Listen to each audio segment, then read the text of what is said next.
Welcome to Chapter 8, everyone. What we're going to be discussing in this chapter is exponentials and logarithms.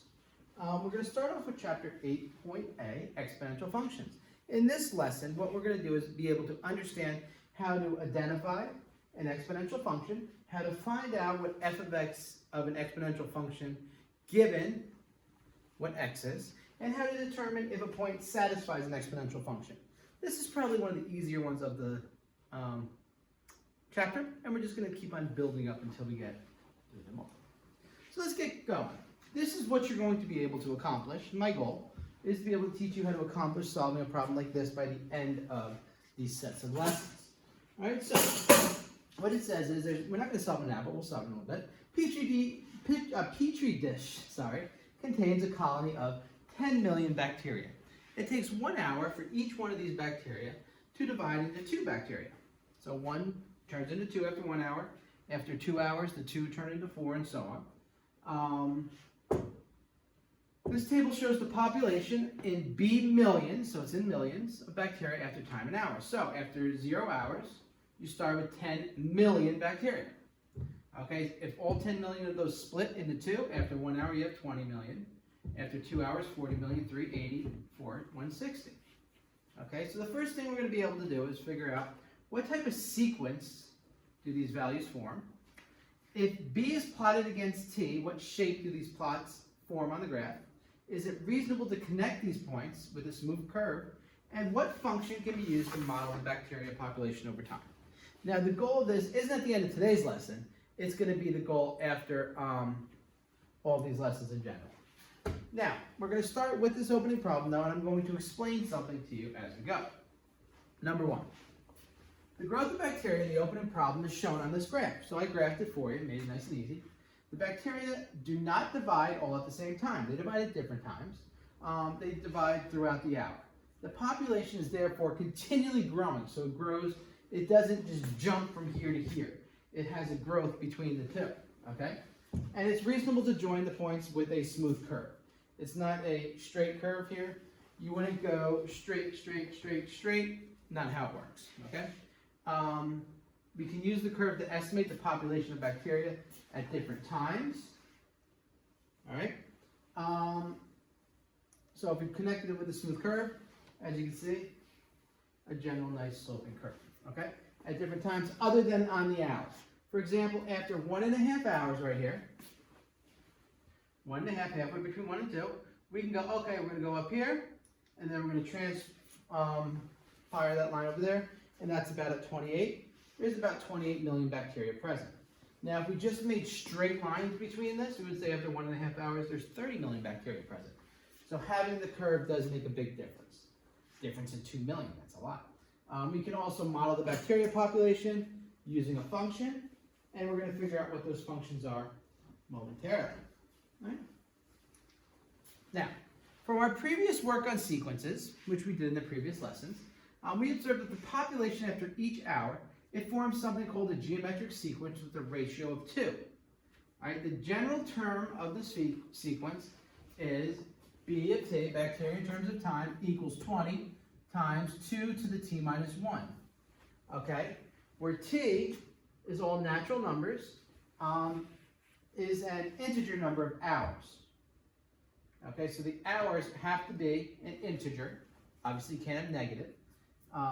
So it's natural numbers. Natural numbers are 1, 2, 3, 4, and so on. All right. We're also interested in what happens when t is not an integer. Okay. We want to know what happens when t is a decimal. So we can use this function: 20 times 2t to the minus 1.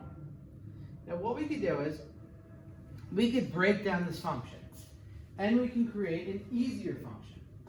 Now, what number do you notice is present in 20 and 2? You can see a 2 in each one of these, right? So if I pulled a 2 and turned 20 into 10 times 2 to the t minus 1.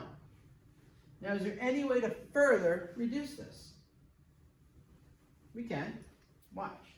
You could turn this into 2 to the t. Now, how did I take 2 times t to the negative 1 and turn it into 2 to the t? Well, what I did was, 2 times t to the 2 to the t minus 1 equals, this is the same as 2 to the 1 times 2 to the t minus 1. When you multiply numbers with the same base, you take their exponents and you add them together. So this, in a sense, becomes 2 to the power of 1 plus t minus 1. 1 plus t is 1 plus t minus 1. 1 minus 1 is 0. So that just becomes 2t. So that's how I turned my answer into that. All right? I lost my marker. There we go. So that's how I turned. Oh, I was hiding behind my computer. This is it. Right?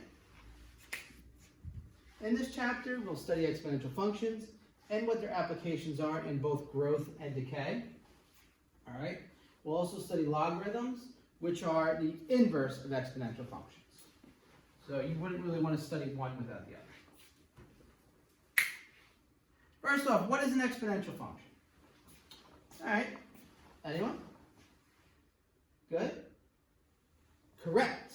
An exponential function is a function which a variable appears to be the exponent. So when the power you're raising something to is not a number, but a variable. For example, you can have examples such as 5 to the x. Notice a number raised to a variable. G to the x equals 3 times 2 to the negative x. So anytime one piece of the equation is raised to a power and that power is a variable, that's what an exponential function is.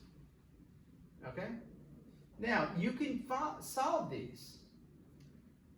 So for the function, f of x equals 3 to the x plus 5, we're going to find the following. F of 6, f of 0, f of negative 2. Okay? All you're doing is, when you have f of x, all this means, I shouldn't have to write this by now, but I will. That means x equals 6. So when x equals 6, I'm just going to plug in 6 for x. So f of 6 equals 3 to the 6th plus 5. 3 to the 6th plus 5. 3 to the 6th power is 3 times 3 times 3 times 3 times 3 times 3, which is 729 plus 5. And that gives you 734. All right? That's pretty easy. F of 0, in the case of f of 0, x equals 0. Now, any number to the 0 power equals what? 1. So this just becomes 1 plus 5, which is 6. And that's because I'm just going to use this n to the 1 equal, or n to the 0 equals 1. Anything to the 0 power is always 1. A negative number to the 0 power is 1. The only thing to the 0 power that's not 1 is 0. F of negative 2, 3 to the negative 2 plus 5 is 1/9 plus 5, which is 5 1/9. Okay, or 46 over 9. The rule here is, say x to the negative a. When you raise something to a negative exponent, it's 1 over that number to that positive exponent. So x to the negative a equals 1 over x to the a. And these are just rules we've done before. That's why this is 1 over 3 squared, 1 over 9 plus 5. All right. A little bit of a review involved here. But guess what? Now you're going to do A, B, C, D, E, and F.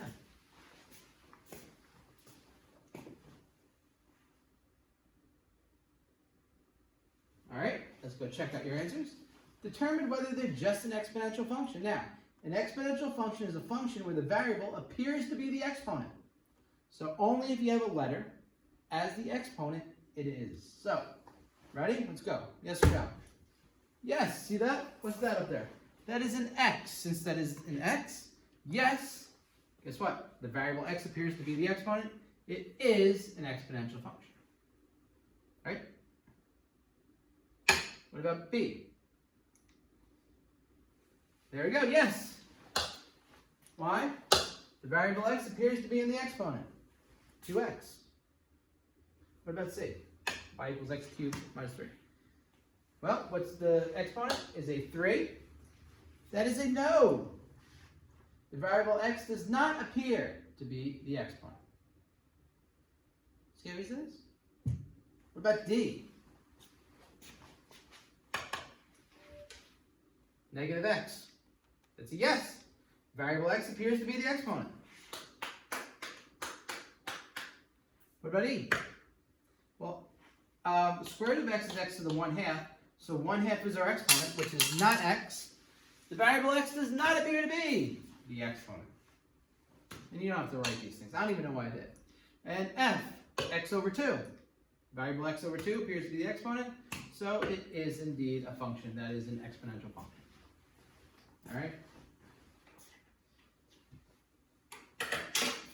That's pretty easy.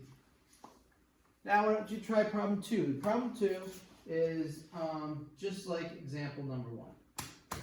You just plug in the stuff in. All right? Gave you enough time. Now you should be able to do this. 2 squared minus 3. 2 squared is 4 minus 3. 4 minus 3 is 1. 1. 2 to the first power. Anything to the first power is itself. Okay, so you should remember that rule. Okay, so if I had x to the first power, it's just x. Because you just have it once. So that's 2 minus 3. 2 minus 3 is negative 1. 0. 2 to the 0 minus 3, remember? Anything to the 0 power equals 1. So that is 1 minus 3, which is negative 2. Negative 1. F to the negative 1 is 2 to the negative 1, which is 1/2 minus 3, which is negative 2.5 or negative 5/2. And remember, x to the negative 1 equals 1 over x to the first. Okay, x to the negative anything equals 1 over x to that anything. All right? And anything to the first power is just 1 over x. And x can be any number. So anytime you're raising something to the negative first power, it's just 1 over that something. Negative 2. 1 over 2 squared is 1 over 4 minus 3, which is negative 2 3/4. Or 2 times 4 is 8 plus 3 is 11 fourths. Negative 11 fourths.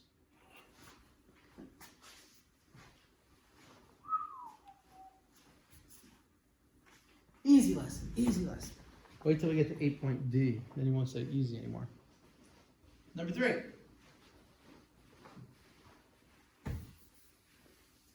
All right. 5 times x to the third. So let's check it out. 5 times 3 to the first power. 3 to the first power is 3. 5 times 3 is 15. 5 times 3 to the third. 3 to the third is 3 times 3 times 3 is 27. 5 times 27 is 135. 5 times 3 to the 0. Anything to the 0 power is 1. 5 times 1 is 5. Right. Next one. F to the negative 4. 5 times 3 to the negative 4. 5 times 1 over 3 to the 4th power. 5 times 1 over 81 is 5 over 81. All right, my animations are a little out of whack there. I don't know why.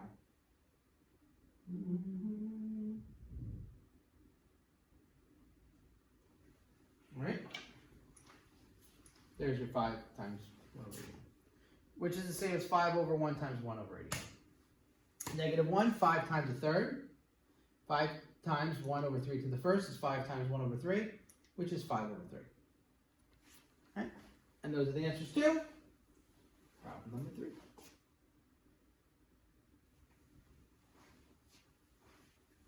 Okay. Boom! Number 4. Told you, easy lesson. You could also call this 1 2/3. All right?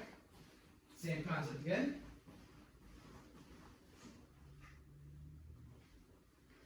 All right? 2 times 2 to the 4th power. 2 times 2 times 2 times 2 is 4 times 4 is 16, so it's 2 times 16, which is indeed 32. 2 times 2 to the 0. 2 times 1. 2 times 1 is 2. 2 times 2 to the first. 2 to the first is 2. 2 times 2 is 4. Right. 2 times 2 to the negative 1. 2 times 1/2. Or 2 times 0. 1 minus 1 is 0. Your answer is going to be either one of these is a good way to go to your next step. Your answer ends up being 1. Half of 2 is 1. If this is a 1, 1 minus 1 is 2 to the 0. If I turn that into a half, same thing. This are both the same step. F to the negative 5. 2 times 2 to the negative 5. 2 times to the negative 4. 1 minus 5 is negative 4, which is 1 over 2 to the 4th, 1 over 16. You can also say 2 times 1 over 32. 2 over 32 also equals 1 over 16. Either way gets you the answer. I didn't see a need to put them both.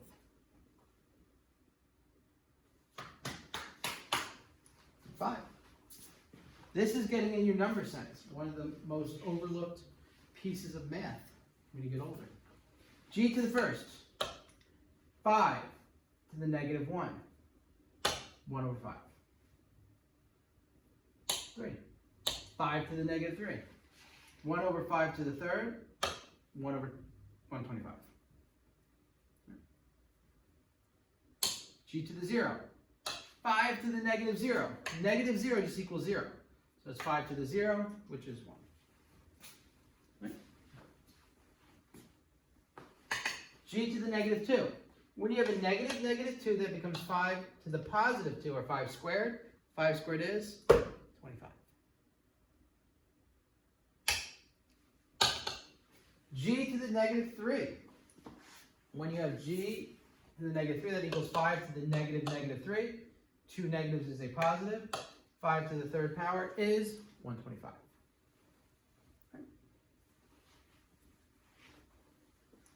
Number 6. Same thing. If h of x equals 3 times 1.1 to the x power, use a calculator to evaluate. Now we're just going to straight up use a calculator. You don't have to run it out. 3 times 1.1 to the 0, 3. Because this is 3 times 1. 3 times 1.1 to the first power. 3 times 1.1 is 3.3. The other ones we didn't use a calculator. This one, you're just typing it straight into the calculator. 3 times 1.1 to the fifth power. Make sure you're doing 3 times button. 1.1 caret 5 is approximately 4.83. I'm using approximately because that's not the exact answer, and I'm just rounding to 3 significant figures. 3 times 1.1 to the negative 2. Make sure you use the negative sign and not a minus sign in your calculator, which is 3 over divided by 1.1 squared, which is approximately 2.48 or 2 1/48 hundredths. Can you do a decimal? Of course you can do a decimal. 3 times 1.1 to the 3.8. Just type in your calculator. You get approximately 4 31 hundredths.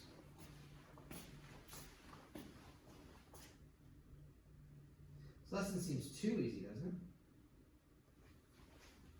it? Told you, we're going to start easy, get more difficult.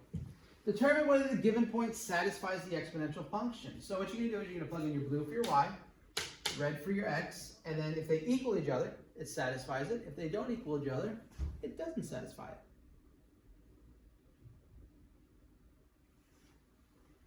Nine equals 2 to the third plus 1. Is this true? 2 to the third, 2 times 2 is 4, times 2 is 8. Does 9 equal 8 plus 1?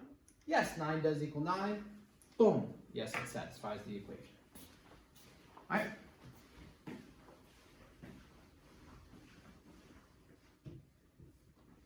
Next one. Does 5 equals? Oh, I should say 5.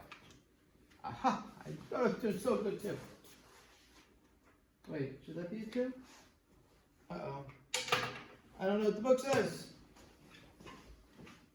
I didn't make the packet for this either. 7B. I think it's supposed to be a 2, but I could be wrong.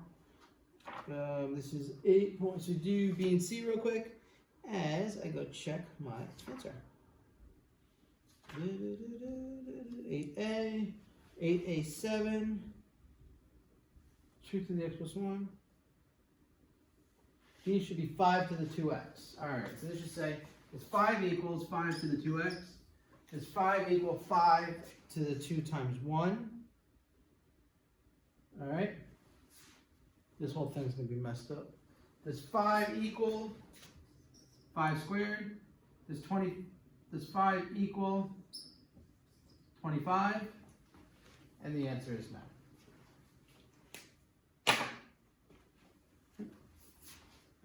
My math was wrong. All right, next one. -1, does it equal 3 to the negative 0 minus 2? Well, does -1 equal 1 minus 2?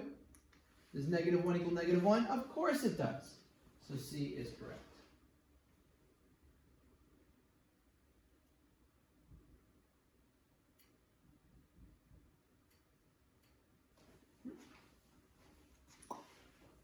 D, E, and F.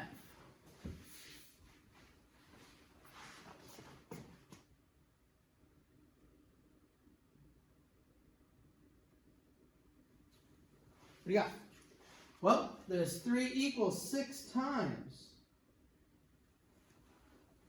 2 to the -1. There's 3 equals 6 times 1/2. 6 times 1/2 is 3. Does 3 equal 3? Yes, it does. E, does -4 equal, does -13 equal -4 times 3 squared plus 1, order of operations, exponents force, PEMDAS. -4 times 9 plus 1. Please excuse my parentheses, exponents, multiply, divide, then addition, subtract, so you do your multiply, divide. -36 plus 1. Does -35 equal -13? Not any time I've ever heard of. The answer is definitely a no.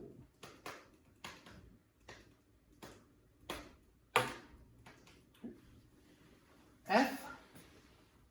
What do we got? We're going F of X here. 66 equals 4 to the -3 times -1. All right. 66 equals 4/3. That's 64 plus 2. 64 plus 2 is 66. Mr. Capello, could you please come down to the office? So yes, indeed, they are equal. Right.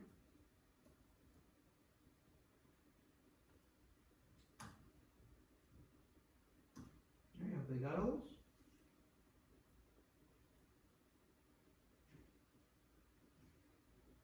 Any questions? No questions? That is very good. Number 8. We got 2 more, 8 and 9. It states, for the function f of x equals 3x minus 1, show that the axes and intercepts are both 0. So, give you a little chance to do this. To see if the axis and the intercepts are both 0, you're going to set them both equal to 0. So first thing, f of x equals 3 to the x minus 1. So if the axis and the intercept is 0, what does that mean? It means you're going through your origin. It means it should be 0, 0, right? So that means f of 0 should hypothetically equal 3 to the 0 minus 1. Does f of 0 equal 1 minus 1? F of 0 equals 0, so therefore the function passes through the origin, 0, 0. And the axis and intercepts are both indeed 0.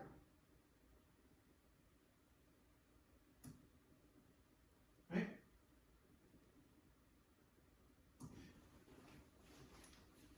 Number 9, for the function f of x equals 2 to the negative x minus x, show that this is possible.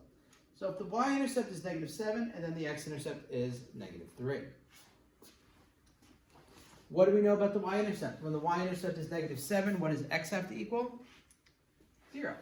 So when the y is -7, x has to equal 0 in order for the y-intercept to be -7. So let's plug this stuff in. F of 0 should be -7, so -7 should be 2 to the -0 minus 8. F of 0 should be 2 to the 0 minus 8. F of 0 should be 1 minus 7, 1 minus 8, so f of 0 should be -7. Is y -7? Yes, the y-intercept is indeed -7. See? We've got to show the x-intercept is -3. When the x-intercept is -3, the y equals 0. So in this case, f of -3 should equal 2 to the -3. So we should get y equals 0 as an answer, right? -3 is a positive 3. 2 to the 3rd is 8. 8 minus 8 is 0. So the x-intercept has to be -3. Because these match up. Right?